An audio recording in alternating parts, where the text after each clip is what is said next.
All right, we are here in what used to be sunny Los Angeles, expecting like a big rainstorm, and I'm here with Haig Armaghanian. Welcome, Haig. Yeah, thank you, Mark. Yeah, I really appreciate you taking time out to be part of our leadership series, and I know, not to put any pressure on you, that our audience will love your insights and perspectives and stories. So let's get started. If you can just say who you are again, what your company is, what you do briefly, that'd be great. so yeah, my name is Haig Armaghanian. I run a management consulting firm that specializes in kind of transformational marketing, and that includes target marketing, marketing strategy, execution, and also a lot of customer experience, customer service work for typically Fortune 500 companies. Well, let's start with a not simple question that we'll have to have a brief answer. But what's your definition or your perspective of what leadership is? Um, yeah, leadership. I like Peter Drucker's definition. I think he had some definition that said, if you look behind you and there's nobody, then you're not a leader. So I think the leader's responsibility is to clearly articulate and understand the strategy or the vision, and then to get enrollment and buy-in by people around him, and attract them to that task and the same objectives, same goals, and then drive them through the ups and downs. So I think that's pretty wise. Another saying that I love that Peter Drucker did was he said, "Culture eats strategy for breakfast." that's right. Yeah, yeah. I love that. Hey, you've got a lot of international experience, which I love and have to some degree as well. Do you find there's a difference in successful leadership in different countries and different cultures? Yes, I think there's probably a different kind of relatedness to people in Europe and especially Asia, where there's a certain amount of time to clock in, if you like, on the human interface before people might want to get into to deciding if they like you, they want to work with you, they want to give up their life and follow you. So I think the people side, in my opinion, is kind of stronger, and with that, often the understanding what they're made of and their own values is kind of important. Do you again, you've done a lot of work globally. Do you find yourself, if you will, acting different, leading different, communicating different in the different countries? I think I probably do. I don't monitor that, but I say the biggest skill also for a leader is a couple of things: is being comfortable going into the unknown. And I think when you do a lot of global work, that's a big skill, because obviously if you're not at your best, or you're uncomfortable, you're not going to give out the right energy to build the right decisions or the right relationships. Um, you're going to edit this, yeah? So I forgot. I had a second point, but I forgot it. But Well, that's okay. It'll come back. That's what happens. Well, let's talk a little bit about something I know you're very involved in too, and you've been very successful in your business. The impact of social media or digital media. It's clearly huge, and it's had a big impact on business, had a big impact on what leaders do and don't do. How do you see, in your experience, how it has affected business owners and management? I think it's just starting to take shape. When social media first started, I think people didn't know what it was, or they just assume it's a fun thing like Facebook, which is just being used to connect. I think it gives leaders and anybody who wants to understand their segments, their markets, their customers, a really good chance to connect directly to those people or to those segments. And I'm playing around with a lot of the social media and digital media tools, and each one is very different. Like Instagram is totally different than, say, a LinkedIn, or say something else that people might use. But I think it's really the chance for direct dialogue. I think it's the chance to experiment, because you can post things and just see what the reactions are going to be. I use it a lot to just monitor, how segments operate, how segments think, how my competitors think, what they're talking about, what some of the other thought leaders think. I get very inspired by my own peers, like when I follow you, Mark, sometimes I can't sleep for 2 days. Um, but it's a great way to stay connected to peers on a lot of topics that are maybe adjacent to my core offering right now, but it gives me a very kind of cheap and easy way to just kind of dive in and learn, listen to see what's going on. How do you advise clients who they look at it and they're like, at the beginning it was almost overwhelming. Now there's so many avenues and resources and tools in digital media, Right. what to use, when to use, not to use. If you have a new client, how do you advise them what to do? Again, there's a diversity of clients with different levels of skill around marketing and communication. So I would say the first thing is just to have some conversations with people like us, just to determine how they would rate themselves at the, say, marketing strategy level, at the general corporate strategy level, at the marketing execution, and then in terms of communications, in terms of traditional communications, which could be PR, and then to understand, well, how good are we at digital or at social? First thing I think you need to know is which of those you're really good at, and then you need to try and work out the rest. But I think if they don't have some of the foundational strategies clearly defined, then that's where I would start, because everything you build in terms of the execution level at digital, social level, or even PR for that matter, it is not going to bring you value if you don't have a clear articulation of what your strategy is, segments are, and what you're doing. Interesting. Let me ask you a question about entrepreneurship in that regard, because digital media brings about a lot of creative, entrepreneurial type of thinking. How, in your experience dealing with different size companies, how does an entrepreneur or a leader create a winning culture and over different stages of a company? Because a company could be startup, then fast growing, or big, and then different changes happen. How do you create a winning culture?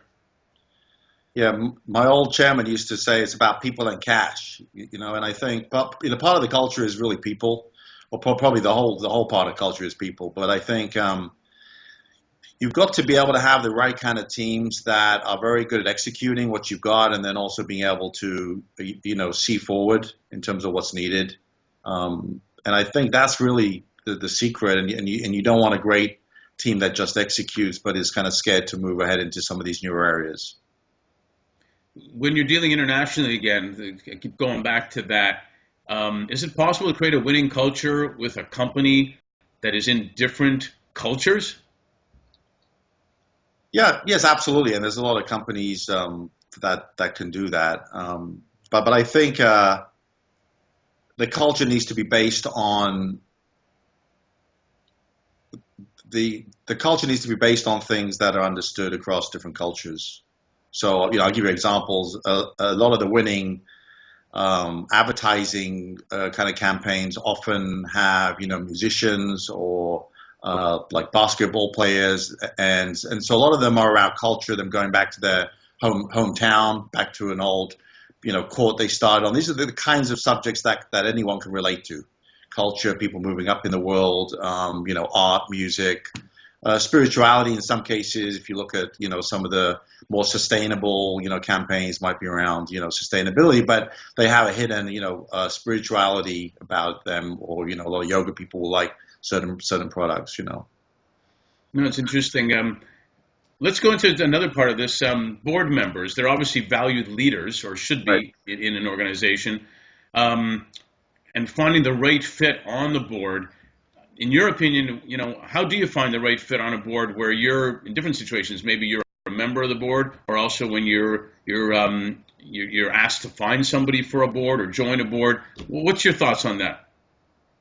Again, board positions come with different different needs from the company. So some may join because they have access to a Rolodex. Some may join because of the direction they can bring, especially with a company going public. It needs a different kind of direction than a very company that's been around for maybe 50 years. So I think again, there's different needs. I mean, this is just my own personal view, and is probably not the right view. I want to spend my time, especially as a board member, I want to spend my time where I love what they're selling or doing in terms of the product in the area, and I I want to spend time with the people on the board. I'm obviously very busy, so I don't have a lot of time. So for me, I think taking on the board position, I think I got to share their passion. I got to feel I've got skills I can bring, and I want to hang out, with those people. I want to learn from them. They're usually smarter than me, so I can learn a lot. And so it's generally it's great. How humble are we? Well, a couple more questions in this segment. Young up-and-coming leaders, and I know you've taken on a lot of interns and young people. You've actually been very good at using people positively that way. What advice would you give them to prepare for their careers in business with respect to a lot of things we talked about with, digital media, new technology resources, different cultures going global? What advice would you give a young up-and-coming leader? Plus, let me add to that. Yeah. You do a very good job in relationship building. The key still, at least in my opinion, is relationships to business. So you put all that together, what does a young up-and-coming person, what advice would you give them? I think both for the up-and-coming leader and the established leader, the team that you have around you is probably the most critical. And I think with young and up-and-coming, they need to have, again, people better than them in some cases, maybe who are still, lower down the organization. But they've really got to spend the time to get to know and discover the talent that's accessible to them. Obviously, if it's an entrepreneur and they're hiring, then they have more choice. I think, in some cases, entrepreneurs may not have as much choice with who they bring in. But I think, just being able to identify talent and connecting with them. And I'm very open that even when I bring a lot of interns in, that any one of them, could be a Michael Dell they might be 23, but I tell them, Michael Dell started his business at 16 or something. Yeah. So I give them that kind of credibility. I mean, I'm very open that they could, help me see an insight in part of my business, help me see an insight in some of the markets we serve of something that I wouldn't see. And so I say, in some cases, the advantage they've got is they don't have to unlearn as much as a leader who's kind of in their later stage of their career. So I think that's an advantage for them. Yeah, I think that's a great point. We've actually seen that on boards as well, where you speak of diversity. It includes now that young people can be on boards because it could be, like you say, the next Jobs, Dell, whomever at 22, 23 years old. Right. Yeah. Absolutely. So it's been very interesting. Okay, a couple of real personal questions, very personal questions. Oh, okay. Do you have a favorite activity or sport? I have a bunch of favorite activities. I love good food. I love, wine, cigars, those types of things. I play squash as a sport. That's probably more of a sport than the eating. I do a bunch of things in kind of like the alternative medicine space. So I don't practice Chinese medicine, but I use Chinese medicine. I do yin yoga, which is not as bouncy and fast, but it's a lot more around regenerating your mind and body. So that's your secret. I was wondering. Do you have a favorite movie or Broadway show or TV show? You know what?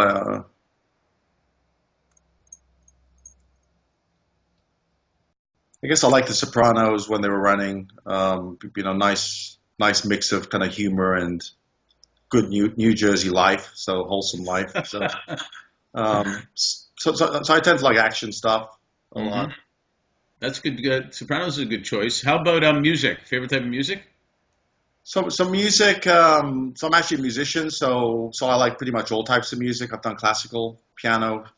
So I enjoy anything classical. I've done jazz as well on the piano. I enjoy that, and generally will listen to most types of music. So will you be on America's Got Talent or Britain's Got Talent next? I don't think so. I don't like the show. That's probably why I wouldn't be on it. I think if I like the show, I'd probably be on it. How about, you mentioned food. Do you have a favorite type of food? I do like Japanese a lot. So I like pretty much any type of Japanese food. I work there extensively, and I like their culture too, where they take 9 courses to talk about something. So it's great. There's a great documentary. I don't know if we ever talked about it, if you've ever seen it. It's called Hiro, Hiro. Okay. It's the most famous sushi chef in Japan. Okay. And you should check it out. It's an awesome documentary, and He's well known in Japan and everywhere, and he's got 10 seats at the bar in his restaurant. It's a minimum of $300, and there's a 3-month waiting list. Oh, wow. That's the way to go. It's not bad, so check it out. Hey, listen, I really appreciate your time. It's great to see you, and happy holidays. It's been great to see you too, Mark, and happy holidays to you too.